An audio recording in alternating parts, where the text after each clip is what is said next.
মাদ্রাসার প্রয়োজন কি আছে সেটা আমি বুঝতে পারছি। মাদ্রাসাতে কি হয়? ডাক্তার, ইঞ্জিনিয়ার কি তৈরি হয়? সায়েন্টিস্ট তৈরি হয়, ওখানে মোল্লা তৈরি হয়। ওনার মাদ্রাসা সম্পর্কে জ্ঞান নাই। যদি মাদ্রাসায় মোল্লা তৈরি করে, যদি ওনার ভাষাই বলছি, মাদ্রাসায় প্রায় 40 থেকে 40% অ্যাভাব নন মুসলিম টিচার আছে, 18 to 20% নন মুসলিম স্টুডেন্টস আছে। কি বলবেন উনি? ভেসে থাকতে হবে খবরে। জ্যোতির্ময় সিং মাহাতো সাহেবকে ভেসে থাকতে হবে খবরে, এই জন্য অবাঞ্ছিত কথা বলছে। আমি বলেছিলাম প্রত্যেকটা ধর্মস্থানের আলাদা আলাদা গুরুত্ব আছে, সেই গুরুত্বটা কোনোভাবে নষ্ট করা যায় না।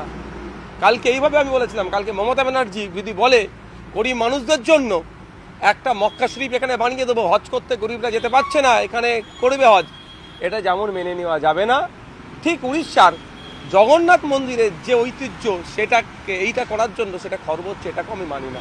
মানে এটা বন্ধ করা দরকার। আমি অনেক আগে বলেছিলাম বিষয়টা, এখন দেখার বিষয় সেটা কী হয়।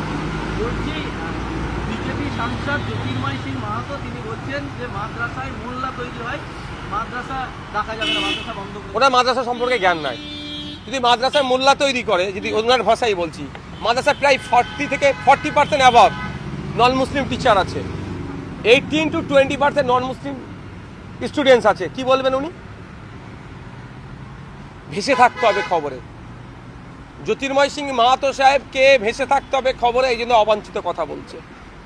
কারো দোয়ায়াতে চলে না মাদ্রাসা, আর্টিকেল 30 সামনে রেখে মাদ্রাসা চলে।